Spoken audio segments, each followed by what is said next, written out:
Today we will see the 9th chapter of Gita. It's called the Royal Knowledge and the Royal Secret. Raja Vidya, Raja Guhya Yoga means the royal knowledge and the royal secret. Are you ready for some secret things?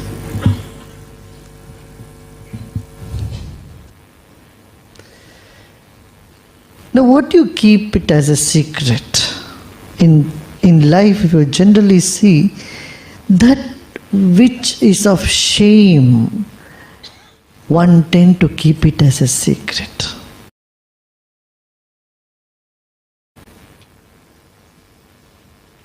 That which would bring your reputation down, which would bring your energy down, and of which you are ashamed of, you keep it as a secret. Isn't that so? This is one type of secret. Normally in society, when we say it's a secret, that means it is something that is not good. Something that is shameful. That one keeps it as a secret.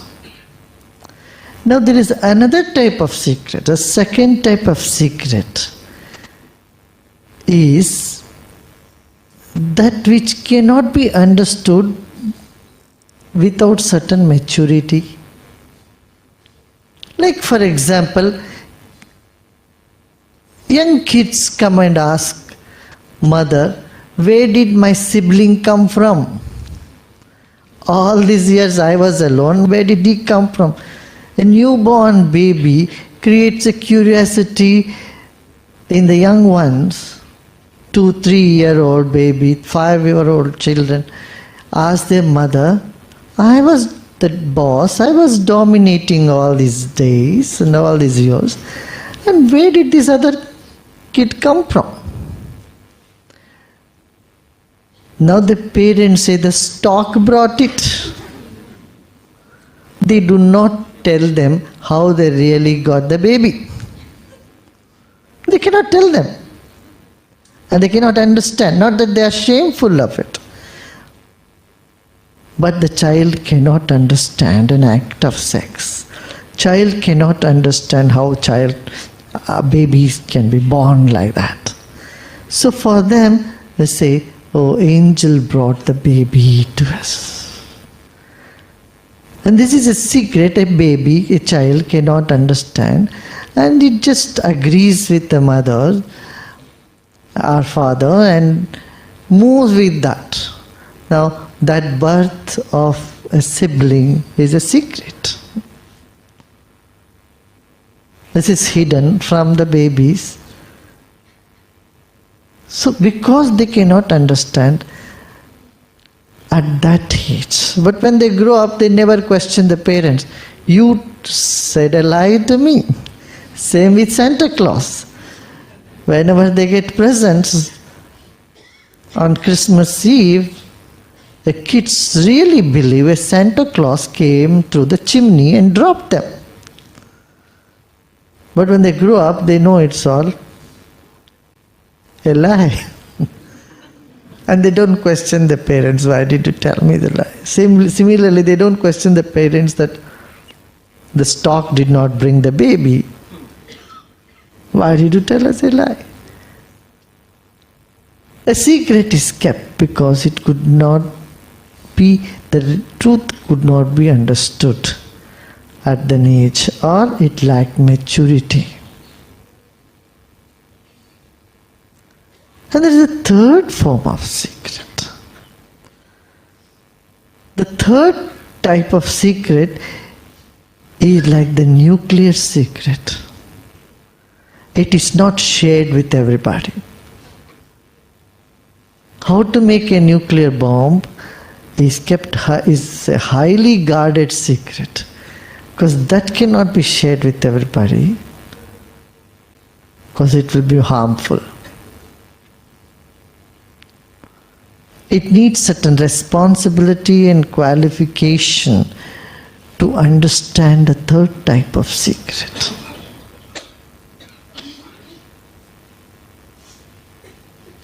Is this all these trade secrets and scientific innovations, all these are kept as a secret because that is how that can move forward.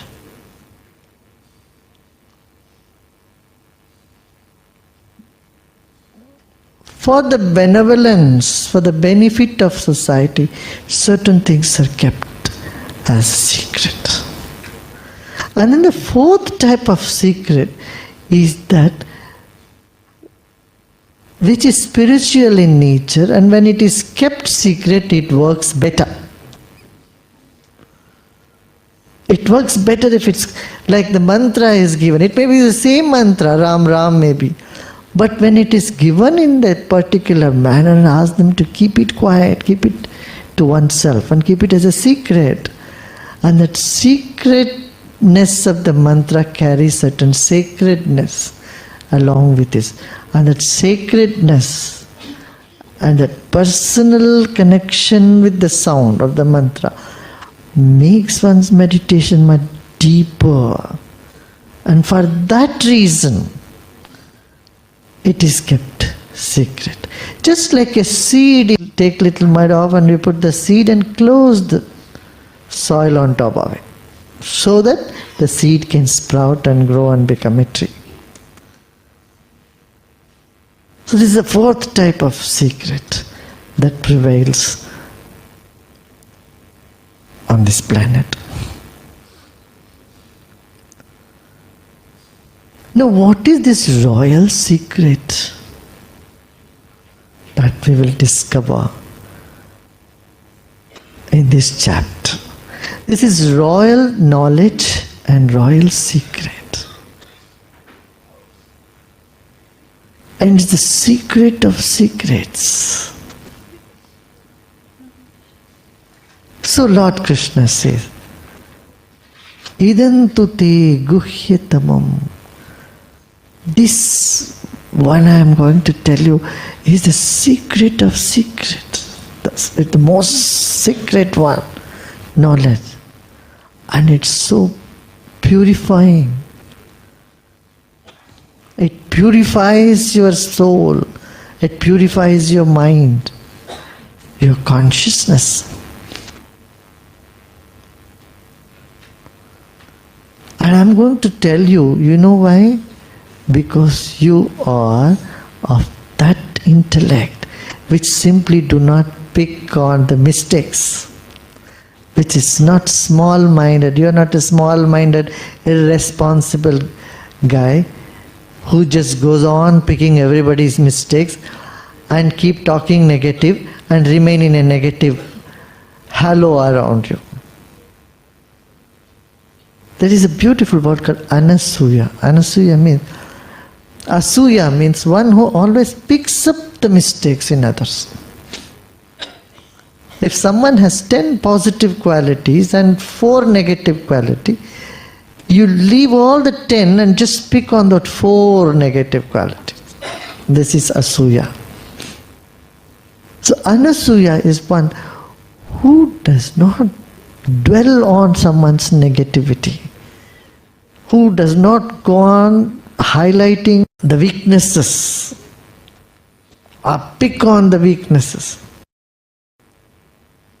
This is again a sort of mentality that weak people have, that they find joy in saying the others are wrong. So if you have that attitude, that you will find everyone bad on this planet. You won't find a single person to be praised with.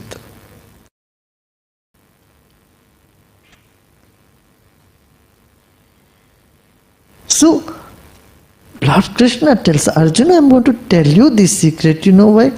Because you are not of that quality of mind or consciousness which simply finds fault in everybody,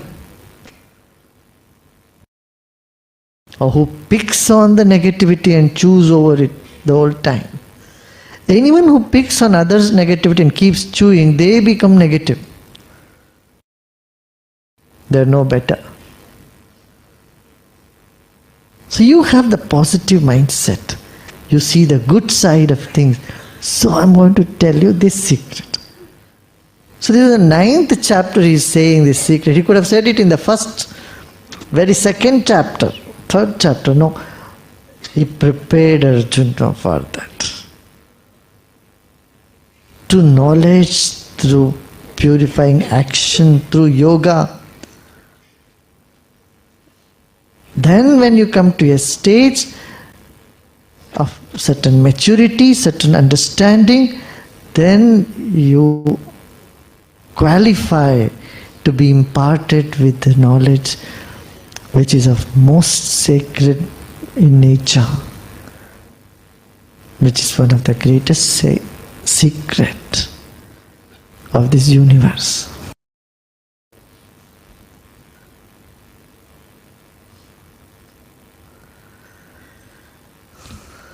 And what are the benefits? Before you even give a knowledge, there is a tradition of saying, what is the benefit of this? If you have this, what do you get? See, before you get into medical college, you know what you will become after studying those 4.5 years. You become a doctor, you are able to treat people, free them of their illnesses. So I said, good, I want to do it. Same with engineer. If you become a good engineer and what you can deliver to the society, knowing that, you enroll yourself into that studies. So here, again, tells you what is the benefit of it. Jnana vijnana sahitam yad gyatva moksha se shubhat. You have a vision, you have an attitude which is free from picking faults in others. And so you qualify to know this knowledge. This knowledge, jnana vijnana sahitam. Jnana is the subjective knowledge, vijnana is the objective knowledge. What is this? What is this universe? It's called Vijnana, science. And who am I? A spiritual science. The material science and spiritual science, both are here together. It's not just one science which is only subjective or one-sided. So this is both jnana, vijnana, knowledge of the inner universe and the outer universe, knowledge of the macrocosm and the microcosm together. Knowing which, you will find the liberation, you will be freed. You will be free from sorrow. You will be free from suffering. You will be free from the complex problem that you are surrounded with. That freedom comes to you. No, freedom is the ultimate thing. Ultimate desire of every soul is what? Freedom. This royal secret and the royal knowledge is so pure and is ultimate. I am telling you this because I know you can do it and it is worth doing. It's worth following it. There is no point in giving someone a knowledge which they cannot follow, which they cannot apply, which they cannot do. And it is easy to do. It's easy to follow this. It's easy to adopt this in your life. And you can do it, that's why I am telling you. See, no point in teaching tetrahedrogonometric function to a primary school child who cannot even count beyond 10.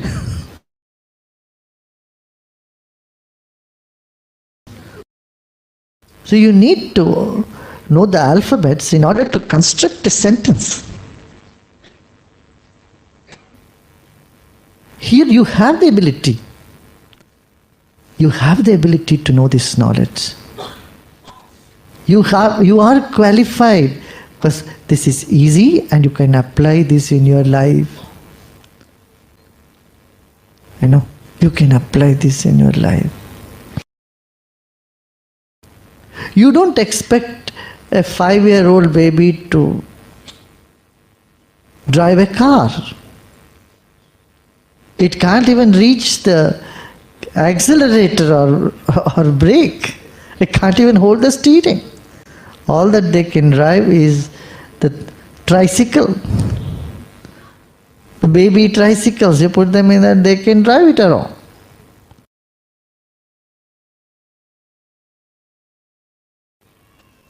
So I'm not telling this knowledge which just goes above your head.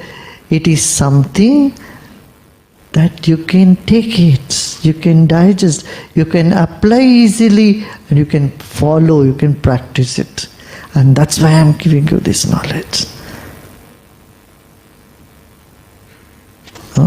So he covers all the other three different type of secrets here. Of course, the first one doesn't apply here at all. The one secret that you keep it because you are ashamed of it. No, that is very gross. But the other three type of secrets of maturity, of utility, and of application and its usefulness.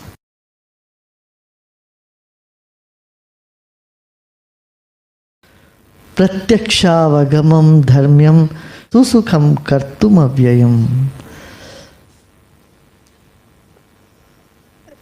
It immediately gives you results. It's not that you do something after so many years, maybe next lifetime you'll enjoy the merits of this knowledge. No, it gives you the merits are enjoyed now here. The benefits occur right away. And it is worth doing in its completion, its totality. Ashraddhana purusha dharmasyasya parantapa aprapya mam nivartante mrityu samsara vartmani. One who has no faith in this, my dear Arjuna, cannot attain me, and he gets back into the cycle of death and decay. What does he say here? Life is so boring when there is no sight of something beyond it, beyond the routine.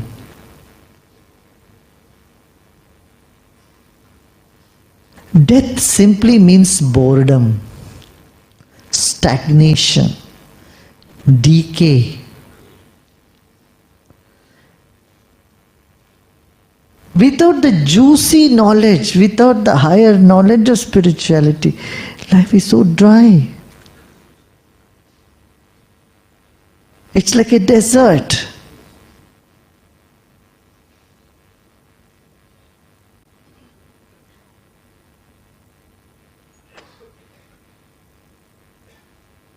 What do? Go on with the same routine. The routine causes such a boredom. You are so bored. What do you say? I'm bored to death.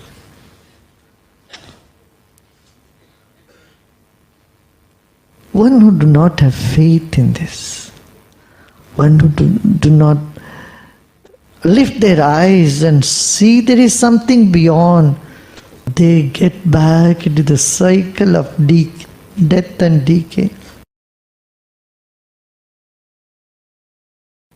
Life is so dull for them, boring. There is nothing worth there. Aprapyamam nivartante mrityu samsara vartmani. The world is like that. The world is so dry. See what you do. Morning you wake up, fall into your routine, and day after day, night after night, do the same thing, and one day you kick the bucket. One day you don't even know that you did.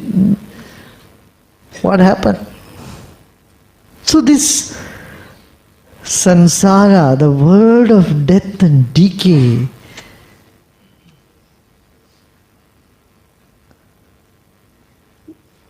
engulfs you, swallows one who do not have that faith, who do not have that sparkle in them, who do not aspire for something beyond,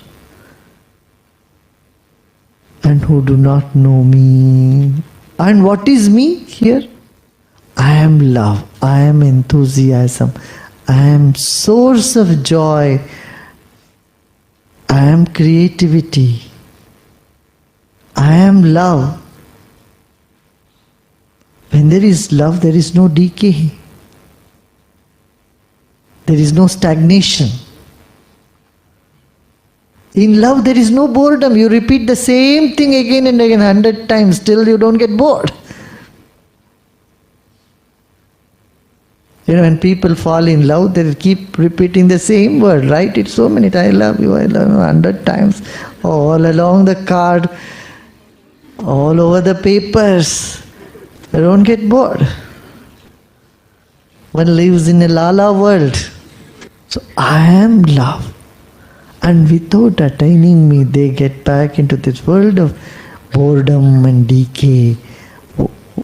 Who? One who do not have faith in this. Isn't that so profound, so beautiful? Huh? Yeah? So, man with even a grain of faith, a grain of hope that there is something beyond what appears to me.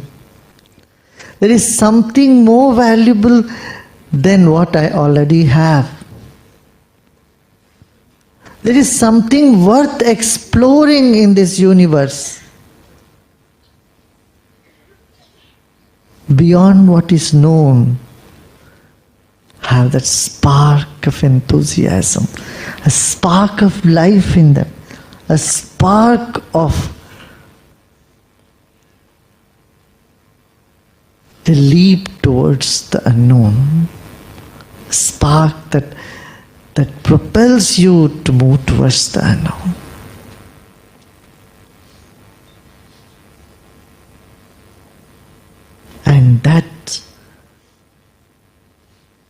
And that is me. Aprapyamam nivartante. Without attaining me, they return back. Who do not even have that little grain of faith in them. Who always finds faults in everybody.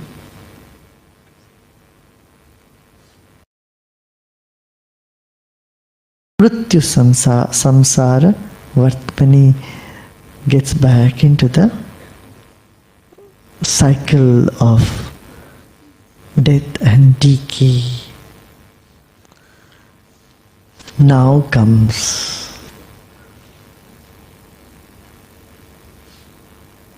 the first part of knowledge. Whatever in this world you see, all this manifest universe has come out of me. Maya tatamidam sarvam jagadayaktamurti matsthani sarva bhutani न चाहं तेषु स्थिता न च मत्स्थानि भूतानि पश्य मे योगमयि भूतभृन्न च भूतस्थ ममात्मा bhutbhavana. The whole science has been enunciated here. This whole manifest universe has come out of me. It's come from me. And they are all in me. Usually when you say egg has come out of chicken, the egg is out of chicken. It's no longer inside the chicken. Egg has become separate, chicken is separate. A baby is born of the mother is different, baby is separate. But here, it's not so. Though everything is born out of me, they do stay in me. They have come out of me, but they are in me. Like the waves are in ocean, like the waves are coming out of the ocean, still it is in the ocean only. It cannot be outside the ocean. So everything in this universe, all the manifest creation, the earth, water, fire, air, ether, everything has come out of me, but they still remain in me.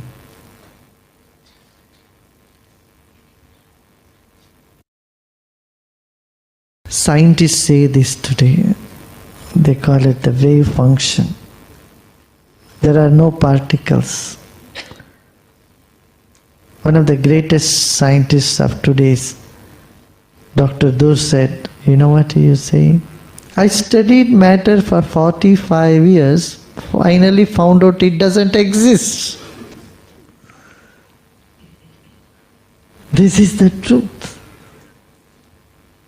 What scientists say today, the quantum physics say, and physicists say, is what the spiritual giants of yesterday said it. And this is true. That's why it's both spiritual knowledge and material science together. Many could not understand why he's saying this is material science as well as spiritual knowledge. But today scientists have said the same thing, that the whole universe is made up of one wave function. And only that exists. And whatever appear to be existing, it's just an appearance. It doesn't really exist. What appears to be solid is really not solid. It's all just waves. And see this through the wealth of yoga, to the richness of yoga. How can you understand this? Yoga pashyami yogameshwaram. Yet, though these all come out of me and they are in me, yet I am not in them. Or they are not in me.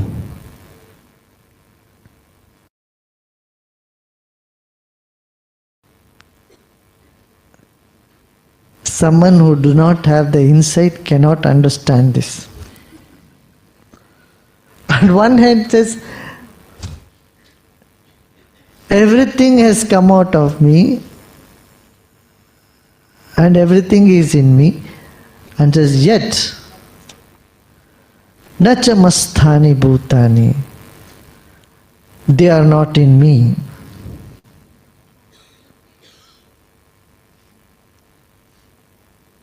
I am different from these, yet I am in them. Bhuta brinna cha bhutasto mamatma bhuta bhavana.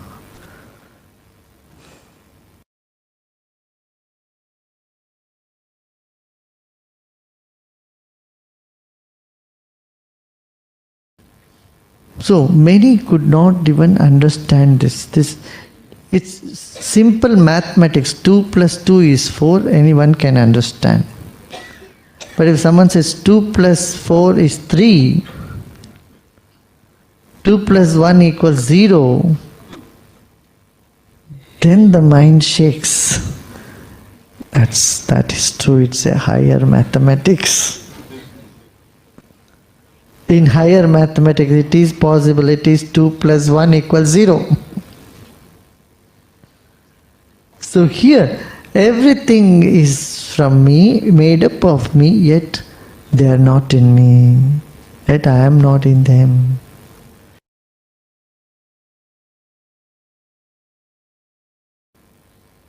How do you know this? See this wealth of yoga. Pashyame yogam aishwaram. This is glory. This is the glory of the spirit, of the being.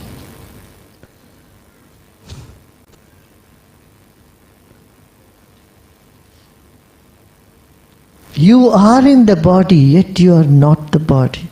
Because of the life present in the embryo, it kept growing in mother's womb.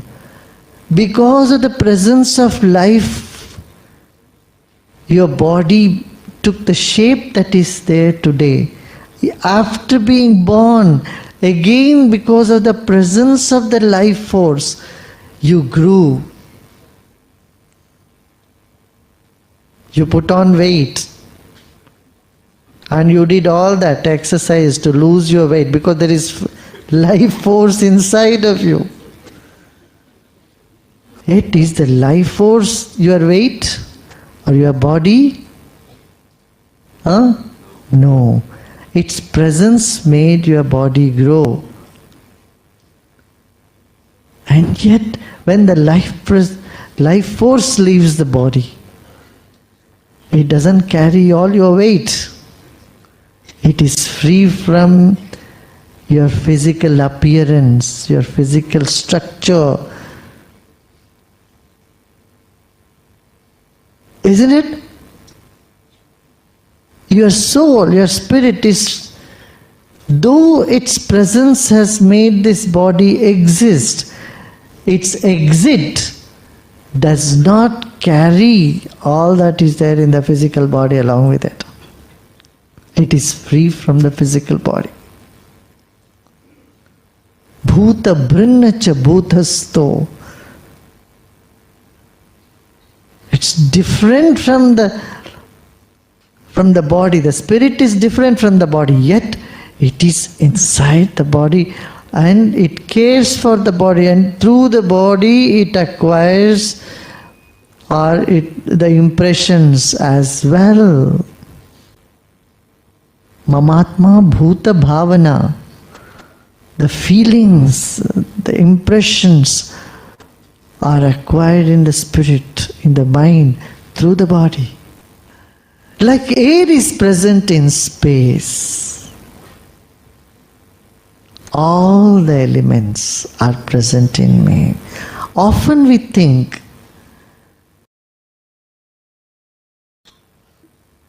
mind is inside the body.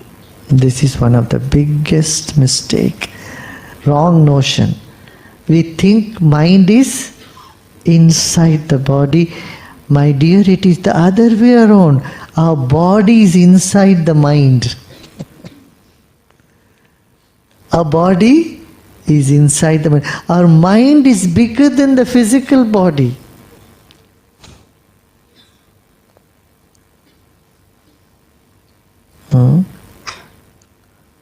About 12 inches all around your body, your mind, your aura still exists. So if someone doesn't have to come and tap you on your hand or on your shoulder to wake you up, they come close, even 10 inches close to you, you wake up. How many of you have this experience? So when some people get their hands or legs amputated, even after getting amputated, they still feel the pain there, pain in the phantom hand. And doctors cannot do anything. How can they treat someone who do not have a limb and the paining in that place? The phantom limb pain is there. Why? The subtle body still exists there. The physical body is gone, the subtle arm is still there. That's why the phantom hand, phantom limb pain comes in people who are met with accidents. Our body is inside the mind.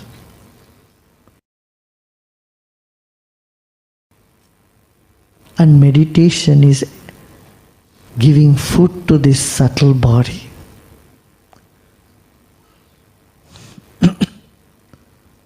Making your subtle stronger.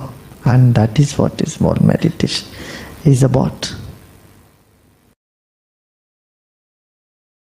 So like air is present in the space, in me. So like everything. In the self is present even the subtle body. Subtle body is like air. The space is like the self. In the self is present the subtle, the gross and the causal body. We have three bodies. I think you all know about it. Might have heard said. One is our physical body, the gross body. The second is our subtle body. Body with emotions, impressions, ideas, all that. The subtle body. And then there is a causal body. The causal body is even subtler than that. Causal body is free from thoughts. There is no thoughts in the causal body. It's simply existence. Causal body, which is bigger, subtler than, grosser than the causal body, is our subtle body. And grosser than the subtle body is our physical body. These are the three bodies that everybody possesses.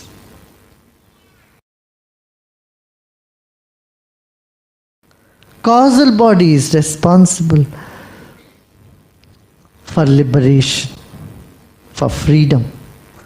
Subtle body is responsible for rebirth.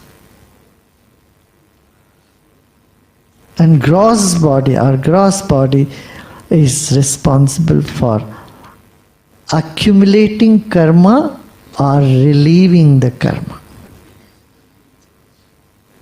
Our body is there to get rid of karma or to get on to karmas. And so it's called the fruit of karma. Our physical body itself is called the fruit of karma, of a previous action. And all these living beings, they come out of me and they get back into me. Like the gross body gets back to the mud. It becomes one with the nature. The subtle body gets into a causal body and dissolves and remains in the infinite consciousness. That is me. They all remain in me.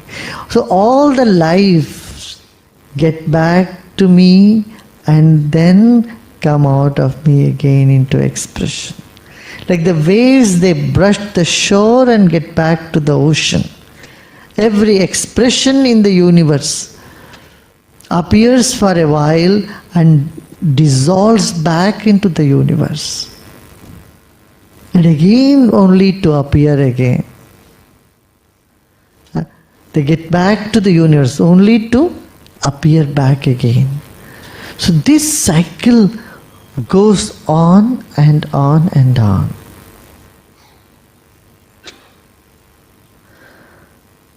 Kalpa, one kalpa is several million years.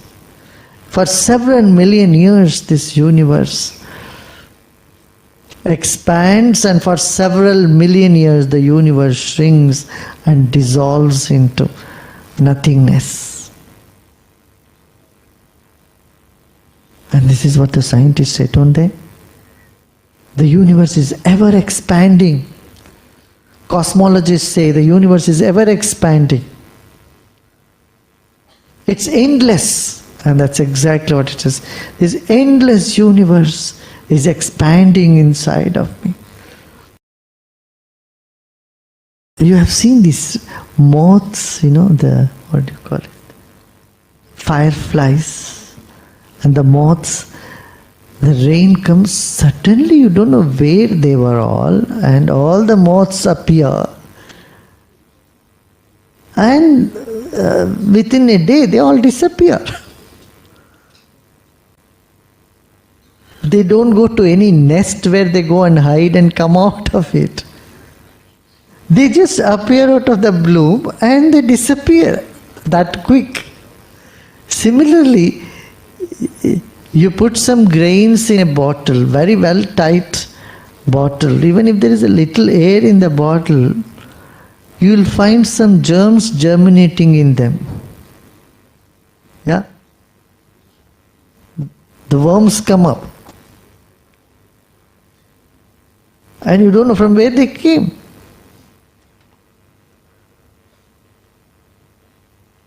From thin air they appear and they disappear. Similarly, mosquitoes in seasons they just appear and they disappear. Flies they appear and they disappear. It's a phenomenon, I tell you. These are very simple,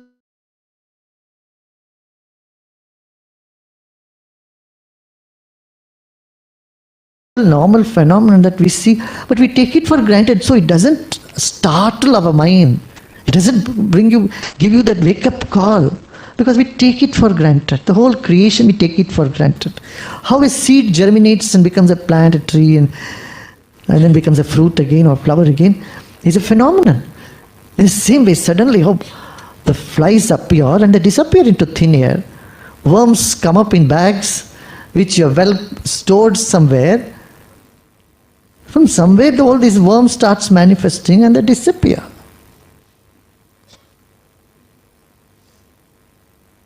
Butterflies come and they disappear. Bees come, different type of ladybugs come. How charming they are all. How colorful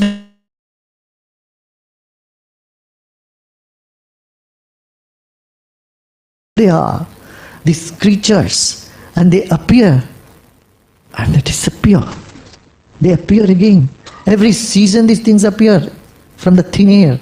If you see air in a microscope, you find it is not just some gas, but there are traces of life there. There are traces of life in the space. So, in the consciousness, this whole universe is manifesting. Billions of stars, sun, moon, not just one sun, not one moon, millions of them. Millions of solar systems exist, and that in which they all exist, out of which they are all appearing, is what is I, the consciousness. And that's what you are.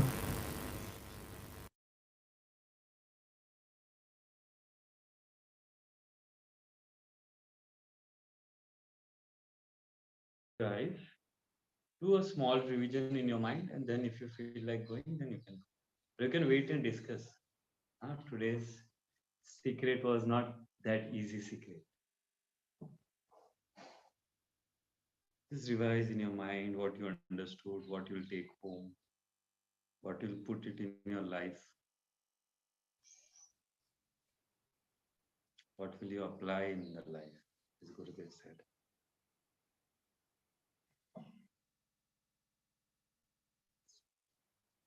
Now, since you reached to the 9th chapter, it is easy for you. Very low voice, okay? Let me try. Yes.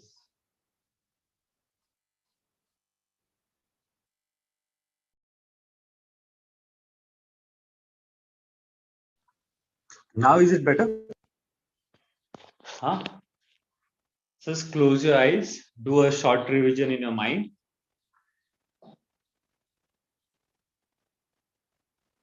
since now you reach to the 9th chapter, 20th day, now you can understand. Before, who knows? But now, to for sure, it is easy for you to understand. At least Guruji believes in that. I guess that's enough. Okay, and then slowly open your eyes, turn on your cameras, so we can discuss about the royal secret. Three types of secrets: secrets you are ashamed of, secrets that requires maturity to understand, and then sacred secrets, like our Sahaj mantras. Like someone's birthday party, you don't, if it's a surprise birthday party, you don't post it on Facebook. Huh? It is a surprise, so you keep it secret. Okay. Then he spoke about Anusuya. Anusuya. Arjuna was known as Anusuya. If whenever we give an example of Anusuya, is always Arjuna. Someone who does not speak on others' weakness, positive mindset, and he sees goodness in others, which you are, because now you are Arjuna, correct? And then he said, Vigyan is objective, Gyan is subjective, both are important, spiritual and material. What the world is, Vigyan, what I am is spiritual, Gyan. But if you see, then it's both the same. Before also Gurudev said that. No? Knowing this, you will be free.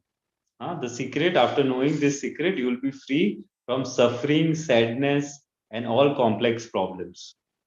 Now it will easy for you to understand and apply in your life because you reached the 9th chapter. Because you did so much. You did Kriya, you did follow up, you did Seva, you did Satsang, you did advanced course, what not, Sanyam. So many things you did, so many sacrifices you made. Now you are ready to understand and it is easy for you to apply in your life. So now you have to start applying. No excuses will do.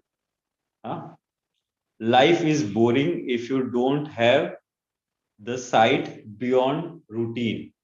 Yes, if you keep doing the routine, keep doing the routine, if you know everything is going to be the same, routine, routine, routine, and you don't have a vision, like in offices, corporate offices, they always give an idea that if you do this much, you'll get this bonus, you'll get this promotion or something like that.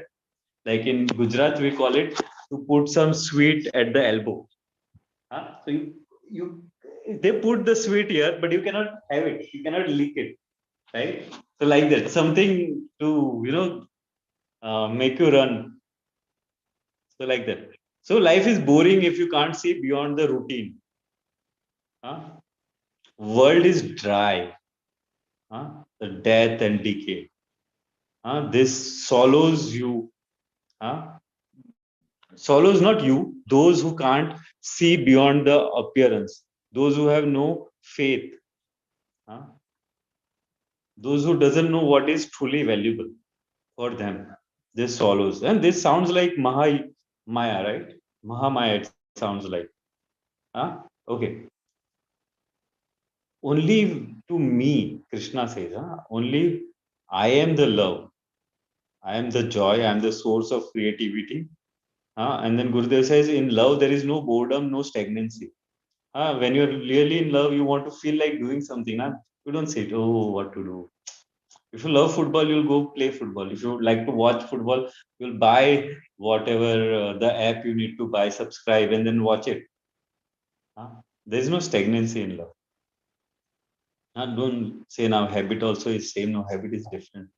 Habit is slavery. Love is royal. Huh? Spark of life will be there. Okay, the first secret, the first part of the secret is, okay, I'll say all the parts in one line.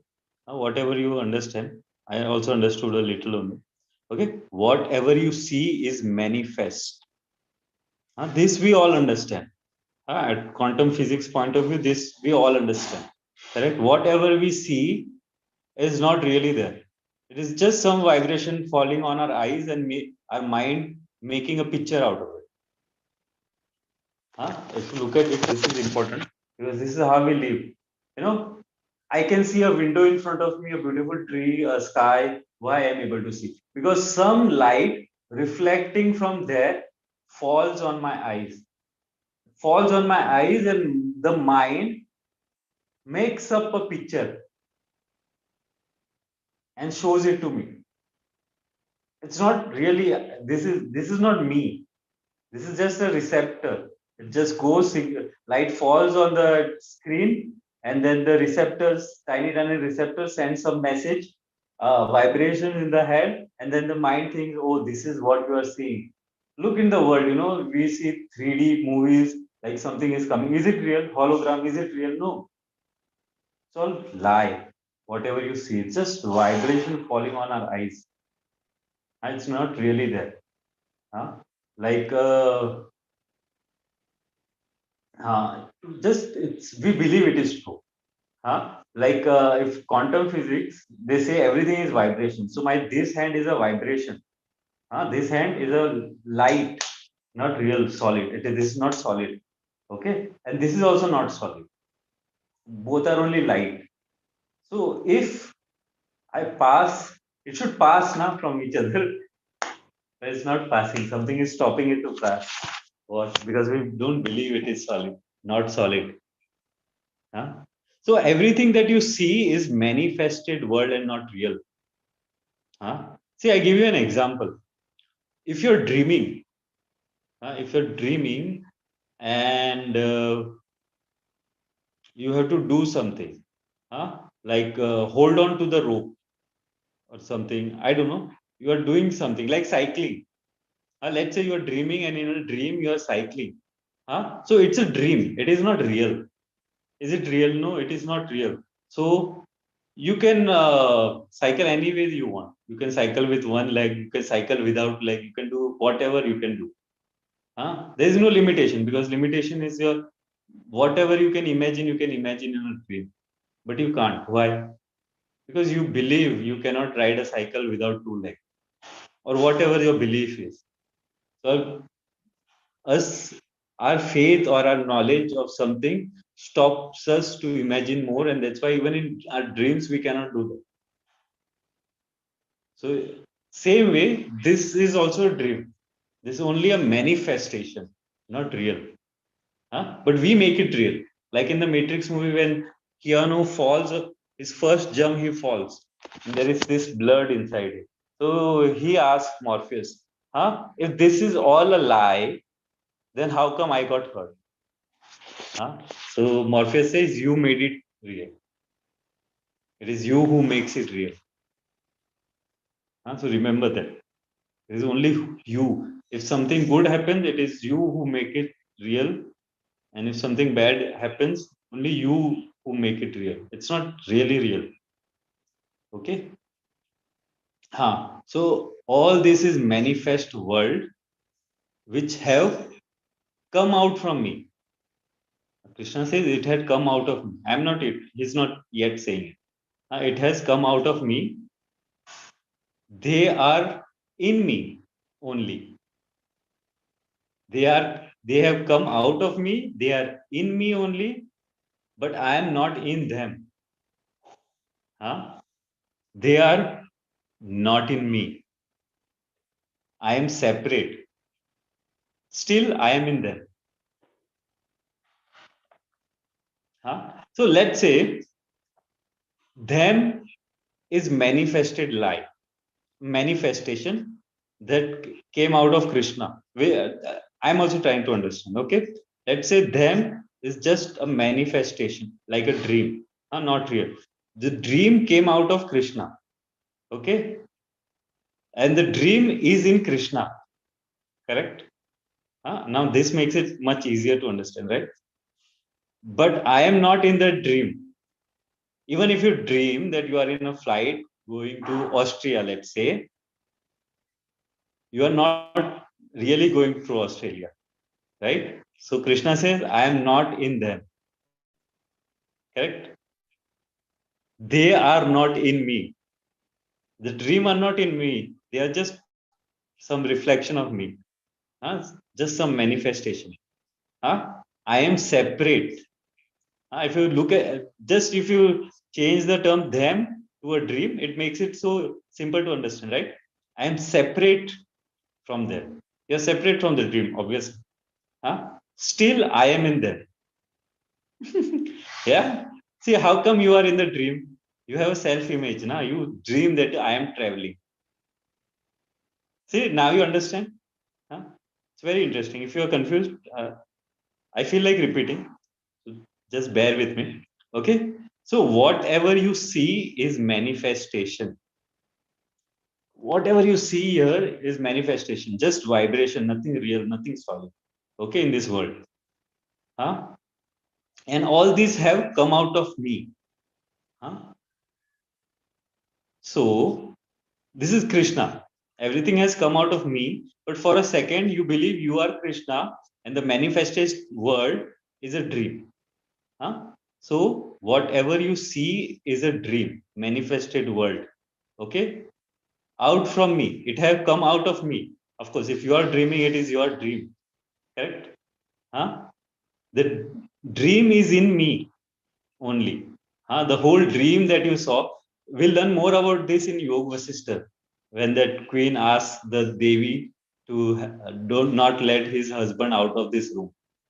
Okay, we'll do that. Okay. So where was I? Huh. The dream is in me only, but I am not in the dream. Huh? Correct. Now you are not in the dream. You are just dreaming that you are in the dream. Huh? They are not in me. The dream cannot be in you. It's not really happening. I am separate from the dream. Still, I am in the dream. This is so beautiful. Why are you in the dream when you are not in the dream? Because whatever happens in the dream, you think it is real and you make it real. You feel it. Somebody says something bad, you feel it. A ghost comes, you sweat, right? So you are not in the dream, but still you are in the dream. Huh? Okay. We'll move further. If there are any questions, we'll explore this even more because this is the royal secret. We have started the 9th chapter and now it is easy for you to understand and apply because you reach here. Huh? I'm not saying that Gurudev has this faith in Krishna had this faith in Arjuna. How to know this? Let's say, I know you're not struggling to understand, you understood it very clearly, but still, if there is a struggle, there is one way you can know this. That is wealth of yoga. Wealth of yoga. Yoga is nothing, going deep inside to the Krishna, to the seer, to the one who is creating all this. Then Gurudev also explains life force inside you. See, everything is happening. Life force present inside you makes your body grow. It's it is free from your physical structure. The life force in you is free from the physical structure. It is separate. Still, it cares. Spirit or life force is both the same here. Okay. Body is in the mind. The mind is bigger than the body, and the body is inside the mind. The mind is creating the body. See, when you dream and you dream of a big giant wheel, amazingly huge giant wheel, it cannot be bigger than you because it is inside you. It is your dream. So obviously you are bigger than it. So your spirit is bigger than your subtle body. Your mind is bigger than the body. Around 12 inches around you is the aura. And then he gave the example of phantom limb. You know, when somebody loses a leg or something, even after that they feel like scratching. You don't have the leg, so how do you feel itching? Itching is not possible. You don't have a leg, but you still feel it because of the phantom limb. Okay, that is the subtle body Gurudev was pointing out. Meditation is the food for the subtle body. It will make the subtle body grow bigger and bigger. And even subtler than this is causal body, causal, causal, cause, causal body. Okay. There are no thoughts in the causal body, which causes everything. Okay, responsible for freedom. Okay, this causal body is also responsible for freedom. It causes everything, and it is itself is responsible for the freedom. And subtle body rebirth. See the bigger the subtle body where you're when you die, you take something with you, right? Some impression, some mind. You take the mind with you, Chit, ahankar, whatever you take.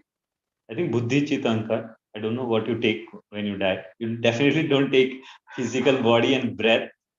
So I guess the rest things we take. So that causes the rebirth. If you in the mind there is, oh, this is not correct, I should correct it, and you die before correcting it, you will be born again to correct it. So if you don't want to be born again, the simplest way is you believe everything is correct. Everything is going as per the plan. Everything is perfectly planned and everything is falling exactly the way it should be. Huh? So subtle body is cause for rebirth and causal body is responsible to free you. It can free you. And the gross body, this body helps you get rid of karmas or to gain karmas. With everything you do with this physical body, right? Okay. Subtle body gets a casual body. I think if you keep expanding, meditating, going deep within, the subtle body will get in causal body and they dissolve in me. It becomes big. Once you are beyond the subtle body, see, uh, whenever you are sad, it gives you depth, right? Whenever you meditate, you expand. So let's say this is my subtle body. This is my subtle body, right?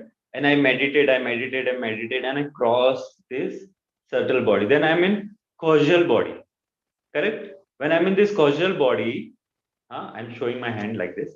When I'm in this causal body, there are no thoughts. There's complete freedom. There's complete rest. Maybe samadhi. We have all experienced it. Maybe we don't remember it, but in art of living, everyone has experienced it. So we are in the causal body. So if you keep expanding, who knows? Then you are Krishna consciousness itself. Okay? Mm. You dissolve in me. In me is Krishna. Ah.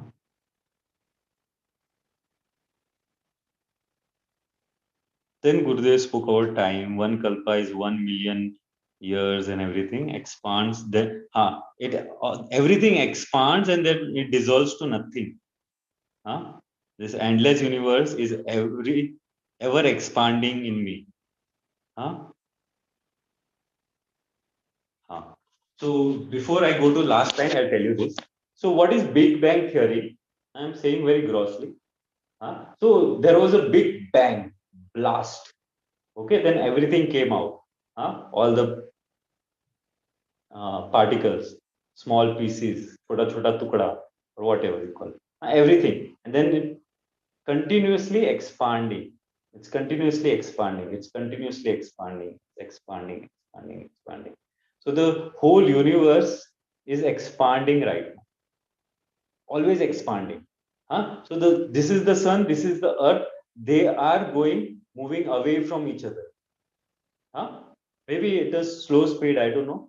But everything is expanding, everything is becoming bigger. That's why they say even if you don't do anything, still that expansion, that spiritual expansion is happening. But you don't need to go so slow. And then lastly, he said that we take the world for granted. World is a phenomena. All the phenomena like sunset, sunrise, butterflies, everything, we take it for granted. Oh, it happens every time. What's big deal? But it is a big deal. It's a phenomenon. Okay. Let me give you the option. One.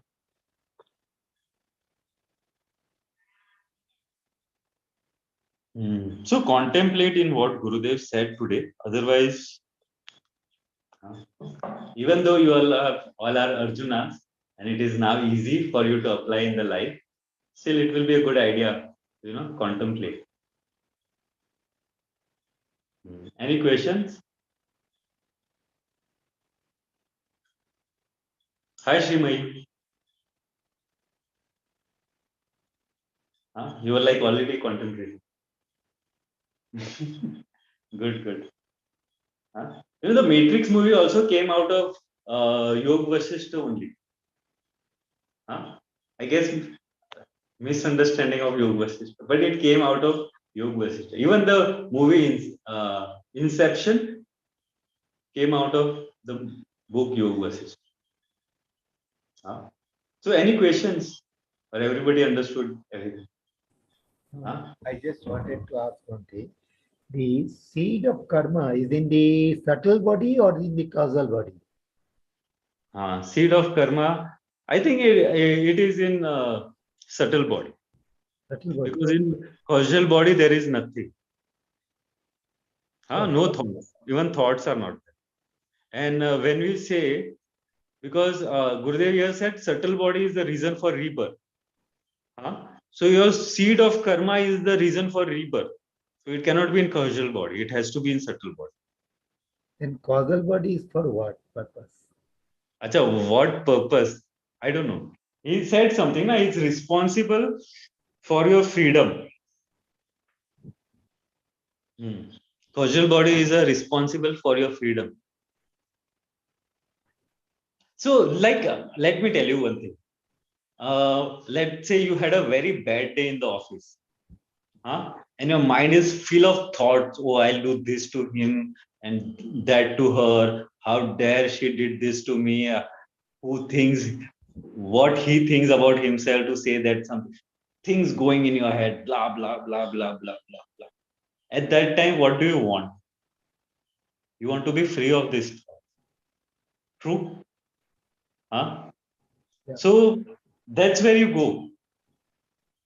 You relax, you relax, you relax. When you relax, you expand, you expand, you expand, and go beyond your subtle body to the causal body. Then at that time, you rest.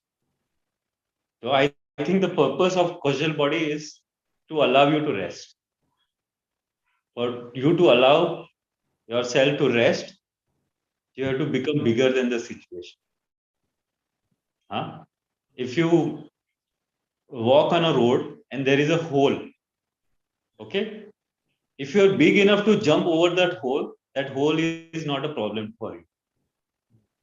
If you are smaller than the hole, then the hole is problem for you. So when you become bigger than the subtle body, then subtle body is not a problem. Understanding? Yeah. One more thing. The mind is, we have heard in Guruji's series, mind is outside the body. The body is inside the mind. I need one clarification in this one. In every cell of our physical body, mind is there. Mind, in intellect, every scale. in every cell of our physical body, mind, intellect, memory, ego, everything is there in every cell of the physical body. But then why do we say that mind is entirely outside the body? No, he never said it's entirely outside the body. He said the body is inside the mind. It's not entirely outside. You are in the mind. Like if you are in the swimming pool, dive inside, then you cannot say the water is outside me. It is there. You are inside the water. You are inside the mind. Okay?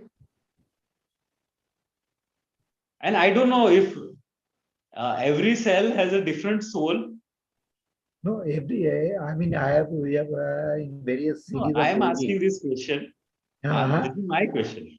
Yeah, acha. You said every cell has a mind of its own, every cell has an ego of its own, every cell has its own memory, and it does actually. Yeah. So every cell has its soul. we have trillions of cells in our body, Yeah.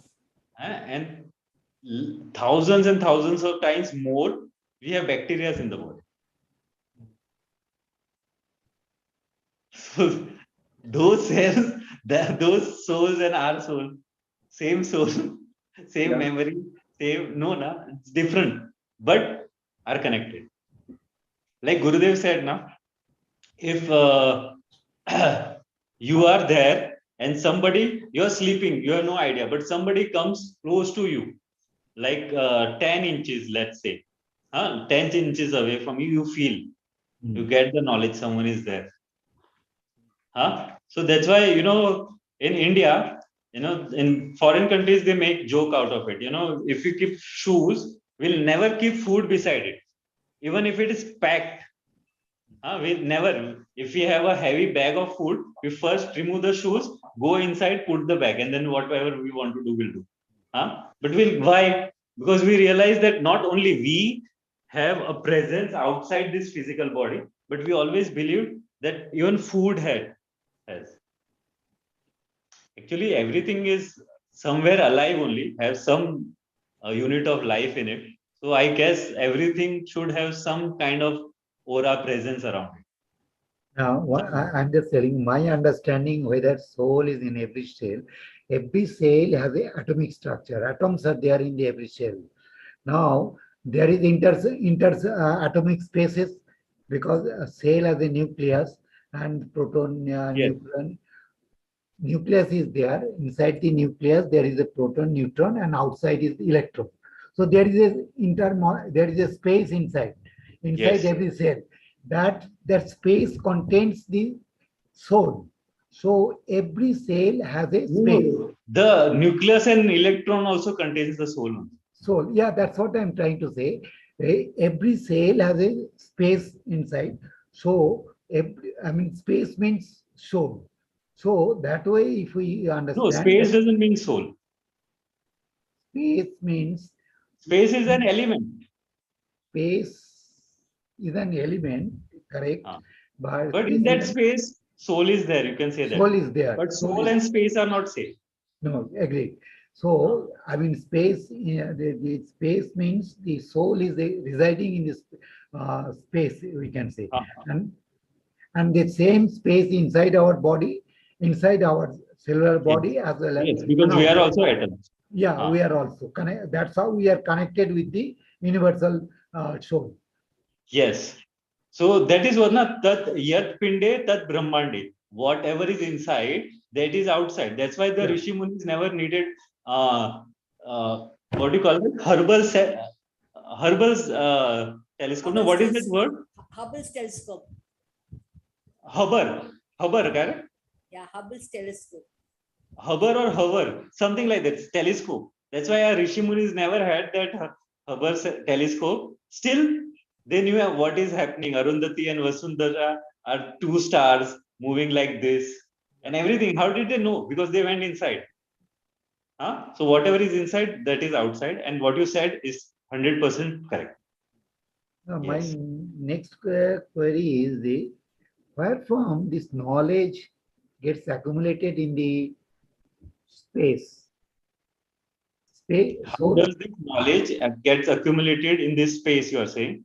yeah, that means same knowledge. Space is inside our body. So So I give you an example. Battery. It is AC current.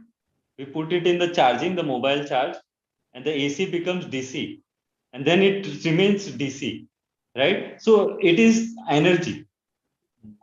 Let's say our soul is a life force energy containing some kind of vibration, different vibration.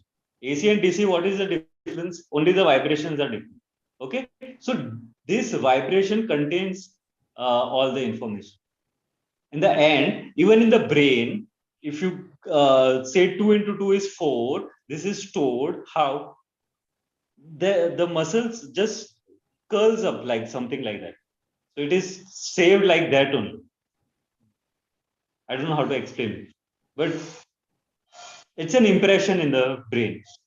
Am I audible? yeah. Huh. I think Okay. nowadays this cloud we are doing muscular that, no? Cloud, we are saying everything in cloud. So what I am saying, so this is, we are going too much into Vignan, science, outside. Let's reverse it. Let's go inside. That will be more better, I guess. So instead, because if we keep going outside, keep running, like Gurudev spoke about that scientist, for 45 years, I studied matter to just realize that matter doesn't exist. And same thing will happen to us if we keep our mind running outside, because it is manifestation. See, you dream of something, then you dream of something, then you dream of something, and this dream will never end because it is not real.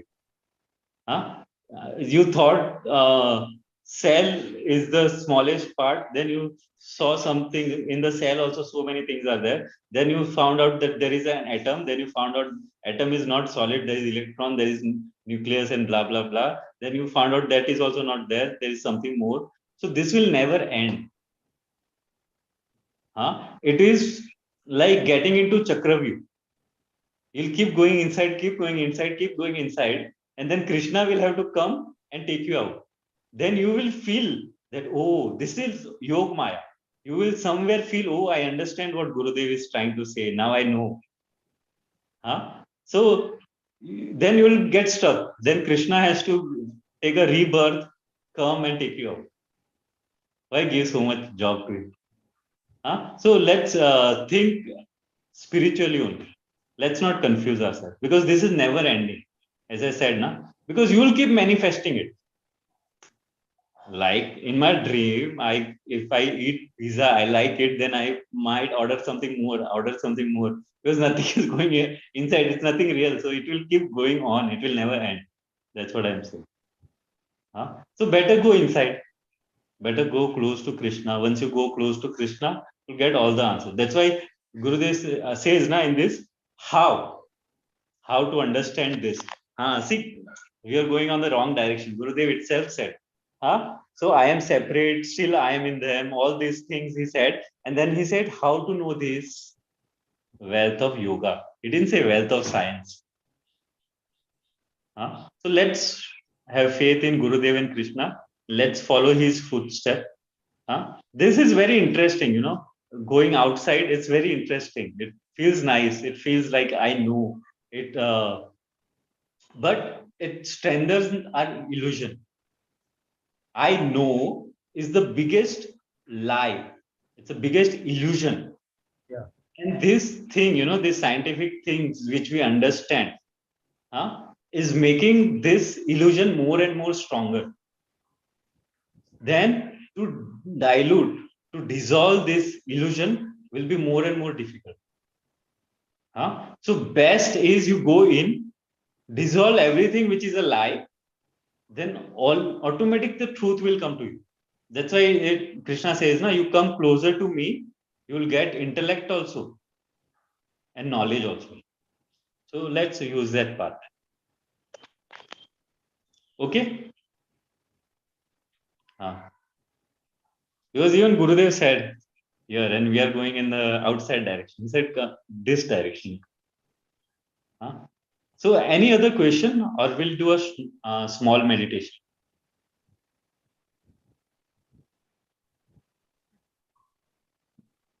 Hi Aarti ji. I guess you come only for meditation.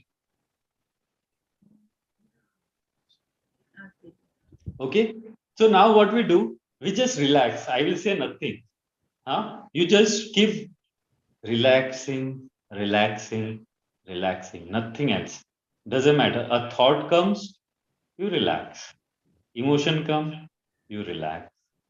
Whatever happens, you relax. Somebody steps on your foot, you relax. A mosquito sits on you, you relax. Doesn't matter what happens. Your job is to relax. Okay, eyes closed. Take a normal deep breath in. Breathing out, relax the neck, the shoulders, the whole back. Loosen it up. ढीला छोड़ दे. Take one more deep breath in. Breathing out, relax the face and complete body.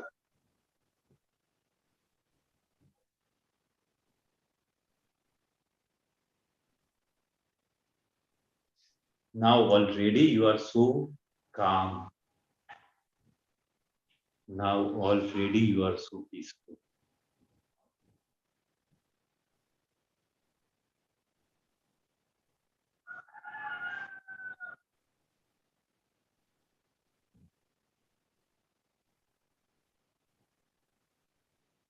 You are more and more relaxed, more and more centered and rested already.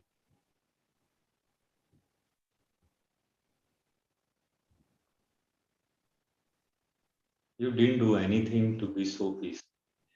And you don't need to do anything to be peaceful. Just relax, let go.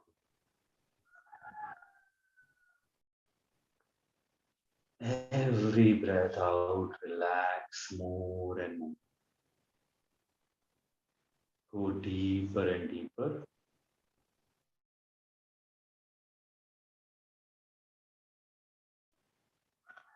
In the silence within.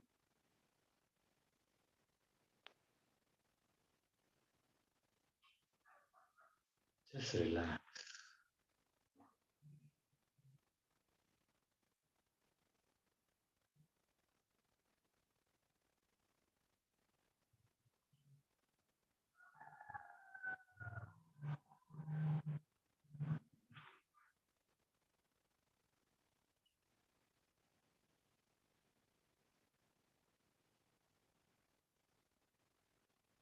If the mind is running too much outside, let it go. You're not interested in the mind. Just relax.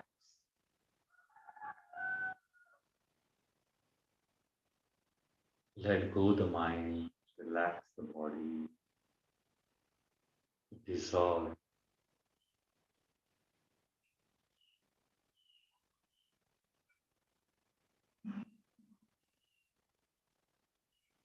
Just melt away like an ice cream in the sun. Just melt away.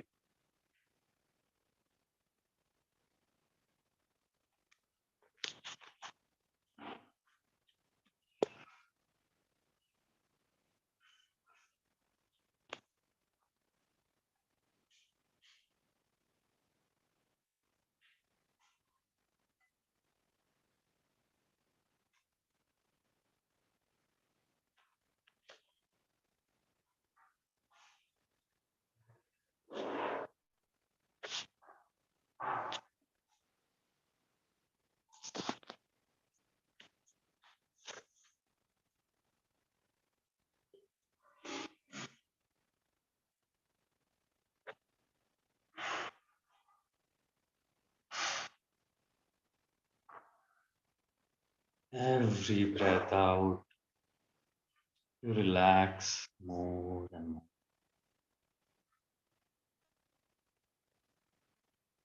Go deeper and deeper in the silence within you. A space where there is no thoughts.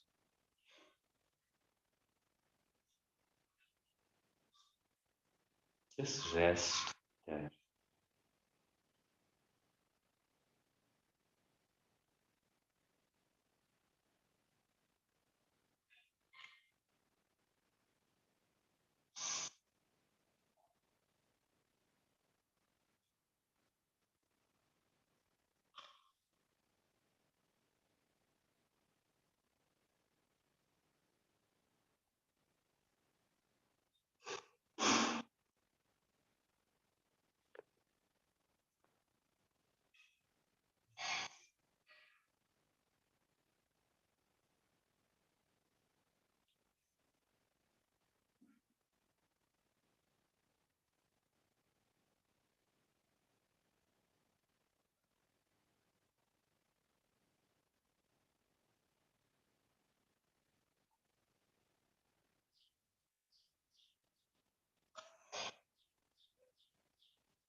and you feel well rested, you can slightly come back.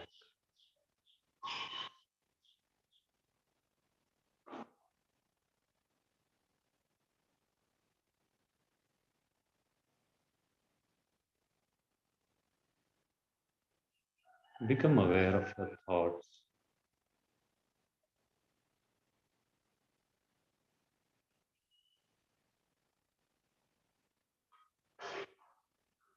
Become aware of the breath.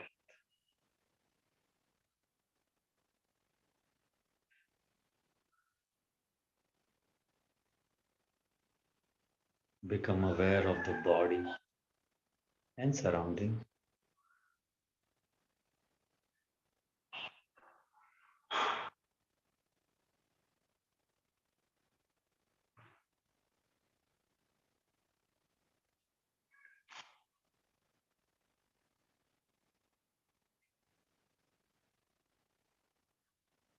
Only and only when you feel complete, you must slowly open your eyes. There's no hurry.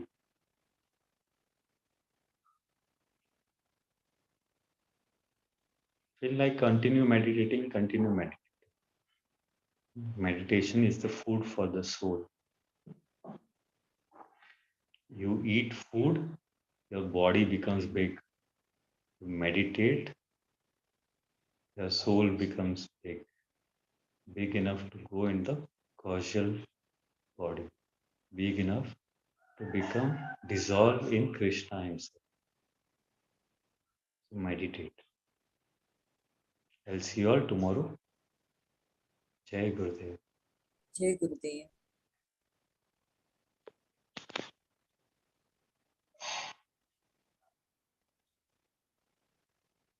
Those who still wish to come for the happiness program, can come. Message me, do the required, and then come.